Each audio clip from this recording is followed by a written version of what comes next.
Jeeva today பார்வையாளர்களுக்கு வணக்கம். இன்றைய நேர்காணலில் பொருளாதார நிபுணர், காங்கிரஸ் கட்சியினுடைய மூத்த பிரமுகர் ஆனந்த் சீனிவாசன் அவர்கள். சார் வணக்கம். சார் வணக்கம்.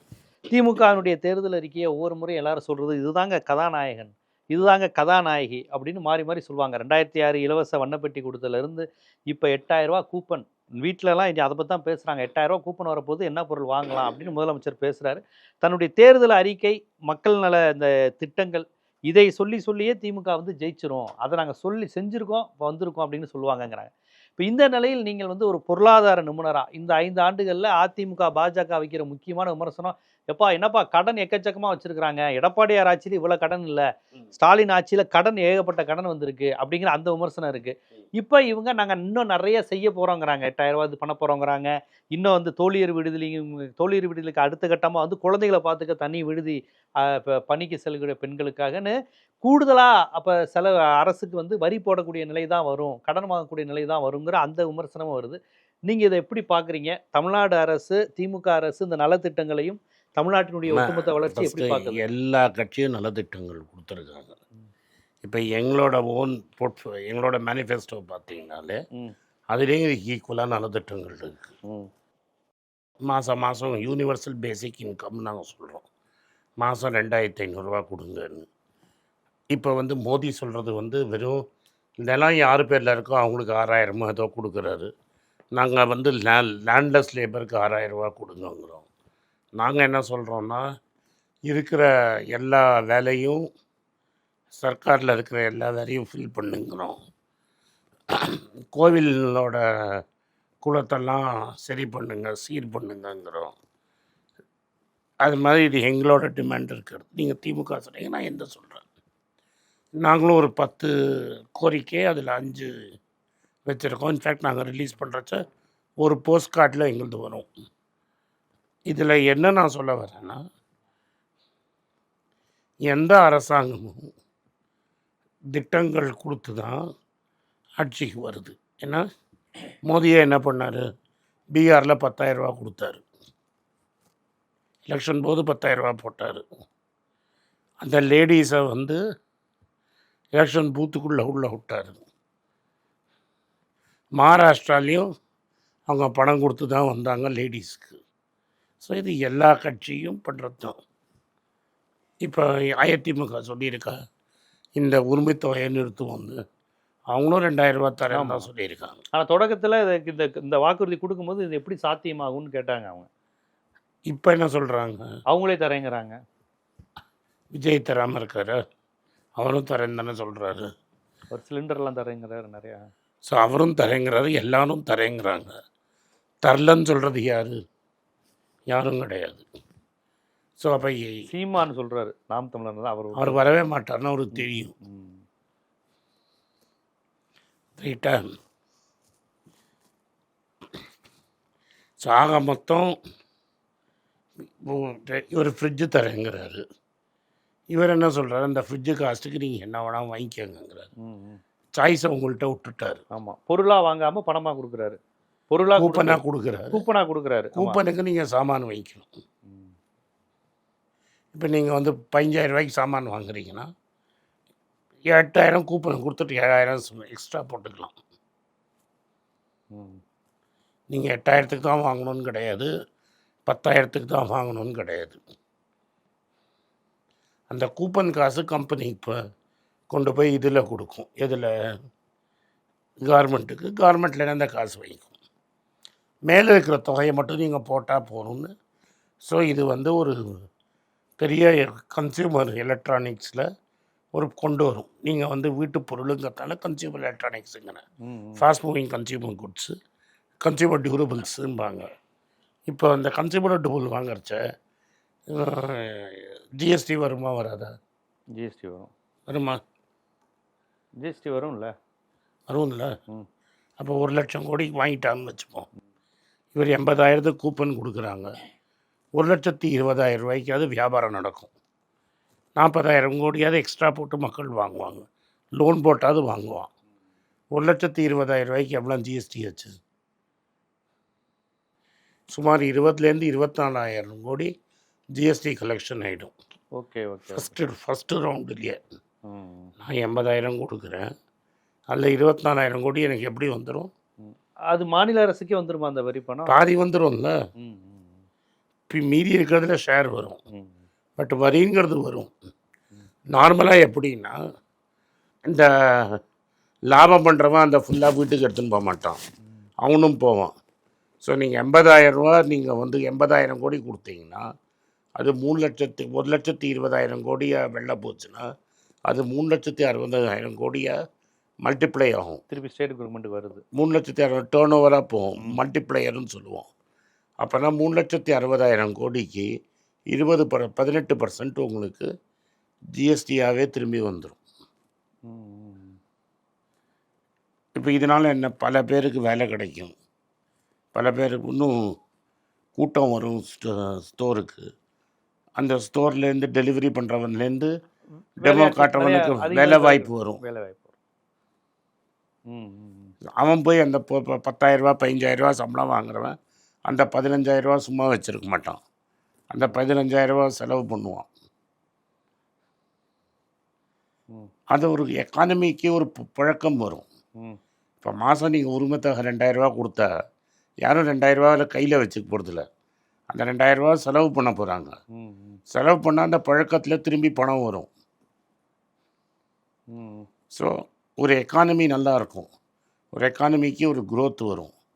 அதனால தான் நீங்கள் பார்த்தீங்கன்னா தமிழ்நாடு வந்து 11.8% க்ரோ ஆகிருக்கு, இந்தியாவிலேயே முதல் டாப் இடத்துல க்ரோ ஆகிருக்குது. அது மாதிரி க்ரோ ஆகிற சமயத்தில் வேலை வாய்ப்பு இன்க்ரீஸ் ஆகும், டேக்ஸ் கலெக்ட் ஆகும், வேறு மாநிலத்துலேருந்து மக்கள் இங்கே வருவாங்க, எல்லா விதத்துலேயுமே மக்கள் இதுக்கு நல்லது. ஒன்று இது வெறும் நான் அந்த 80,000 சொல்கிறேன். மீதி கடன் வாங்கி என்ன பண்ணுறாங்க, இப்போ வந்து ஹோசூர் பக்கத்தில் டாட்டா ஒரு சிட்டியே கட்டிட்டாங்கிறாங்க. எலக்ட்ரிக் வெஹிக்கிள்ஸுக்கு ஹோசூர் பக்கத்தில் ஒரு ஏரியாவே டெவலப் ஆகிடுச்சுக்கிறாங்க. தூத்துக்குடியில் வின்ஃபாஸ்ட்டு கார் பண்ண ஆரம்பிச்சிட்டாங்கிறாங்க. ஸ்ரீபெரும்புதூர் இங்கே ராணிப்பேட்டையில், நான் ஸ்ரீபெரும்புதூர் சென்னையை விட்டுருங்க, சரி சரி நான் சென்னையே விட்டுருங்க, நீங்கள் தூத்துக்குடியில் வின்ஃபாஸ்ட் வந்ததா, ராணிப்பேட்டில் டாட்டா கார் பண்ண ஆரம்பிச்சிட்டானா, ஹோசூரில் டிவிஎஸும் ஓலாவும் பண்ணிகிட்ருக்கானா. ஸோ நீங்கள் அதெல்லாம் ஒரு தமிழ்நாட்டு வந்து சென்னை வந்து ஒரு டெட்ராய்ட் ஆஃப் தமிழ்நாடுன்னு இருந்த மாதிரி இன்றைக்கி ஹோசூர் ஒரு ஏரியா, கிருஷ்ணகிரி ஒரு ஏரியா, தூத்துக்குடி ஒரு ஏரியா. இதெல்லாம் ஐடி ஜாப் இல்லை சார், இதெல்லாம் manufacturing job. Okay, title park வேறு, டைட்டில் பார்க் வேறு. நான் டைட்டில் பார்க்கே பேசலைங்க, நான் சொல்கிறது வெறும் ஈவிக்கு மட்டும் சொல்கிறேன். அது ஓகே ஓகே.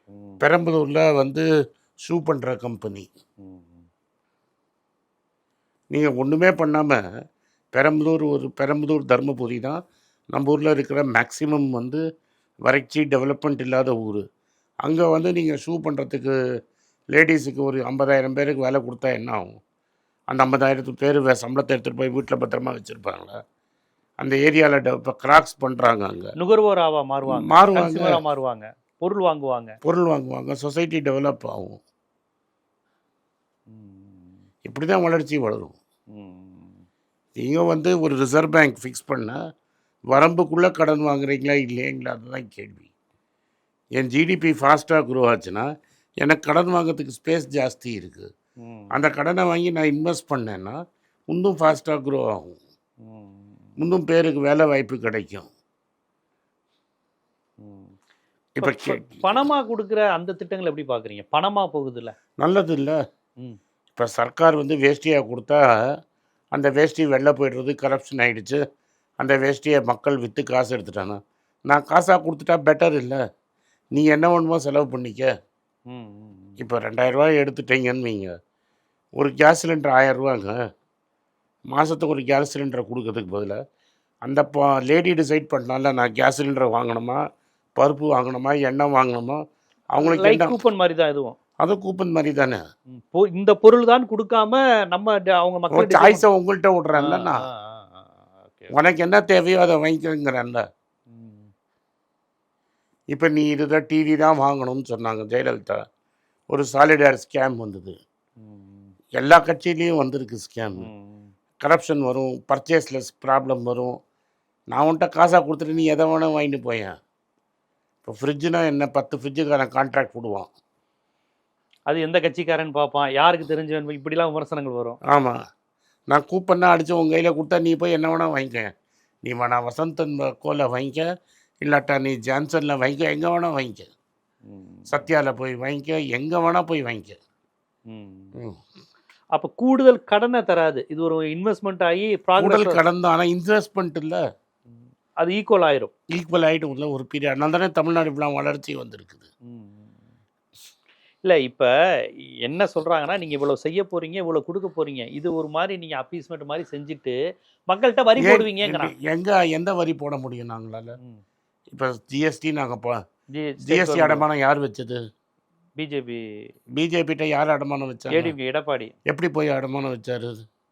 ஜெயலலிதா சொல்லு, இந்த சசிகலா சொல்கிறாங்களே, தழுந்து போய் வச்சாரா இல்லையா? இல்லை அது அது சசிகலாட்ட, மோடிட்ட தவழ்ந்து போனாரான்னு தெரியல. சரி, சசிகலாட்ட போனால் வேறையா, மோடிட்ட போனால் வேறையா? இல்லை, நமக்கு வீடியோ ஆதாரம் சசிகலாட்ட போடுறது மட்டும் தான் இருக்கு. சரி, வீடியோ ஆதாரம் படி தவழ்ந்து தானே போனாரா இல்லையா? ஆமாம். அதே மாதிரி போய் யார் ஜெயலலிதா ஓட்டு போடாதீங்க ஜிஎஸ்டிக்குன்னு சொன்ன, ஜிஎஸ்டிக்கு ஒப்புதல் கொடுத்தது யார்? அவரே தான். சரி, உதய மின் திட்டத்தில் கையெழுத்து போட்டது யார்? ஸோ தமிழ்நாட்டை அடமானம் வச்சதெல்லாம் எடப்பாடி. ஆனால் குத்தம் சொல்கிறது இன்னொருத்தரை சொன்னால் என்ன அர்த்தம்? கண்டிப்பாக. இப்போ யார் கட்சி பிஜேபியோட அடமானமாக இருக்குது? திமுக. அவங்க எடப்பாடியார் தலைமையில் கூட்டணிங்கிறாங்களே. எங்கே? எடப்பாடியார் தலைமையில் தான் பிஜேபி கூட்டணி. நான் என்ன கேட்குறேன், செங்கோட்டையன் எங்கே போய் விஜய்கிட்ட சேர்ந்தார்? அமித்ஷாட்ட போய் பார்த்து தான். சரி, டிடிவியை யார் சேர்த்து வச்சாங்க இவரோட? பிஜேபி. அவர் இப்போ வரையும் நாங்கள் தேசிய ஜனநாயக கூட்டணியில் தானே இருக்கோங்கிறாரு. அப்போ என்ன அர்த்தம்? வாசன் எப்படி இந்த கட்சிக்கு வந்தார்? ஸோ இவங்க மொத்தமாகவே பிஜேபியின் அடிமை கட்சிகள் இவங்க எல்லாருமே. இந்த மக்கள் இப்போ ஓட்டு போட்டு அவங்கள 3வது இடத்துக்கு கொண்டு வர போகிறாங்க. அதை நீங்கள் பார்க்க தான் போகிறீங்க. இந்த எலெக்ஷனில் நம்பர் 2 நம்பர் 3க்கு தான் ஃபைட்டு. நம்பர் 1 என்னங்க தெளிவாக தெரிஞ்சு போயிடுச்சு. DMK alliance number 1, DMK Congress alliance number 1. Number 2 number 3 யாருங்கிறது தான் இப்போ கேள்வி. அதான் விஜய் சொல்கிறேன், எங்களுக்கும் ஸ்டாலின் சாருக்கும் தான் போட்டி, 3வது ஆள் போட்டியிலே இல்லைங்கிறீங்க. இப்போ நீங்கள் போய் ரோட்டில் 10 பேரை கேட்டிங்கன்னா நீ யாருக்கு ஓட்டு போடுறீங்கன்னா இதர் விஜய் இல்லாட்டா ஸ்டாலின், யார் எடப்பாடிங்கிறாங்க. அப்படி ஒரு சூழல் வந்துருச்சுங்கிறீங்க. ஆமாம். ஸோ அப்போ திமுகவினுடைய தேர்தல் வாக்குறுதிகள் எல்லாமே நம்மளை நான் என்ன சொல்கிறேன், அது காங்கிரஸோட தேர்தல் வாக்காக இருக்கட்டும், இல்லை திமுக தான் இருக்கட்டும், இல்லை அதிமுகவாக இருக்கட்டும், இல்லை விஜயாக இருக்கட்டும், எல்லாம் அதே தான் சொல்லுது. எங்கேயாவது ஒரு 2 இடத்துல மாறுமே தவிர எல்லாமே என்ன சொல்கிறாங்க, மக்களுக்கு காசை கொடுப்போம், மக்கள் செலவு பண்ணலாம், நான் ரேஷன் கொடுப்பேன், நான் அதை கொடுப்பேன், இதை கொடுப்பேன், அவ்வளோதான் இருக்குது, வேறு ஏதாவது இருக்காதுல்ல. இப்போ இந்த மாடலில் தானே இப்போ வலதுசாரிகள் பாஜகவே இதை ஃபாலோ பண்ணுறாங்களே. அப்புறம் அப்போ இதை கிரிட்டிசைஸ் பண்ணுறதுக்கு என்ன இருக்குதுன்னு கேட்குறேன். இப்போ தமிழ்நாட்டில் வளர்ச்சி இல்லை, இப்போ கேரளாவில் பிஸ்னஸ்காரன் வரமாட்டேங்கண்ணா, கம்யூனிஸ்ட் இப்போ வந்து ஓடி போய்ட்றான். அங்கே லேண்ட்ஸ்கேப் அப்படி இல்லை சார், அது மலைப்பகுதி, அங்கே வந்து என்ன தொழில் பண்ண முடியும்? ஏன் இப்போ ஜப்பானில் ஃபுல்லாக மலைப்பகுதி தான், ஒன்றும் கிடையாது, அங்கே தொழில் பண்ணாமல் இருக்காங்களா? அதனால கேரளாவை அவங்க அப்படி பாதுகாத்து அப்படி மேடம். அப்படிலாம் இல்லை, 2 டீ கடையிலையும் 2 சேப்பு கொடி ஏற்றினா எப்படி நடக்கும்? 3 பேர் வேலை செய்கிற இடத்துலையும் சேப்பு கொடியை ஏற்றிட்டு. இப்போ நீங்களும் தானே ஆட்சி செஞ்சுருக்கீங்க கேரளாவில், ஏதோ உங்களுக்கு சம்மந்தம் இல்லாத மாநிலம் மாதிரி பேசுகிறீங்க. இது வந்து எது யாருக்கு எடுத்தாங்கிறதுக்கு சொல்கிறேன், யாருக்கு எடுத்தாங்க. அங்கே காங்கிரஸே கம்யூனிஸ்ட் மாதிரி தானே இருப்பாங்க இல்லையா? அப்படிலாம் ஒன்று கிடைத்த. கேரளாவில் யார் டெவலப்மெண்ட் பண்ணாங்க, ட்ரிவாண்ட்ரத்தில் எப்படி டைடல் பார்க் மாதிரி வந்தது, கேரளாவில் எப்படி சசி தரூர் போய் எவ்வளோ கம்பெனியை கூப்பிட்டு வந்திருக்கிறாரு, வேறு இண்டஸ்ட்ரியே இல்லாமல் பண்ணி வெறும் டூரிசம் இண்டஸ்ட்ரி மட்டும்தான் இருக்குது அங்கே. நான் இப்போ கேரளா போயிருக்கிறேன், வண்டியிலேருந்து லோடு இறக்கிறதுக்கு கூட நீ யூனியன்காரனை தான் கூப்பிடணும்.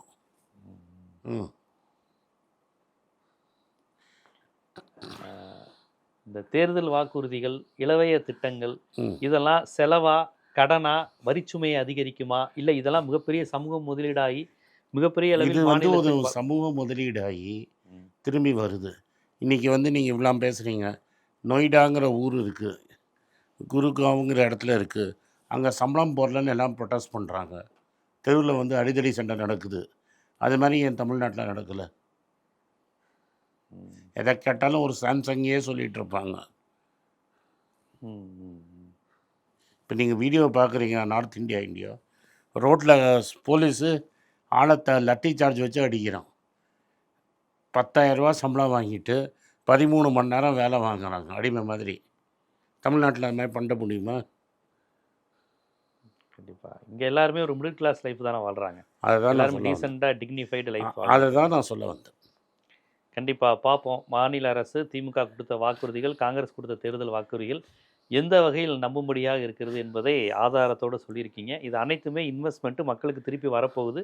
கடனோ, வரியோ கண்டிப்பா அது அதிகரிக்காது. மக்களையும், அரசையும் இது திருப்திப்படுத்தும் வகையில் தான் இந்த திட்டங்கள் பொருளாதார தொலைநோக்கு பார்வையோடு இருக்குங்கிறத ஒரு பொருளாதார நிபுணரா முழுமையாக இன்ச் பை இன்ச்சா அதை விரிவா மக்களுக்கு எடுத்து வச்சிருக்கீங்க. நன்றி. நன்றி, வணக்கம்.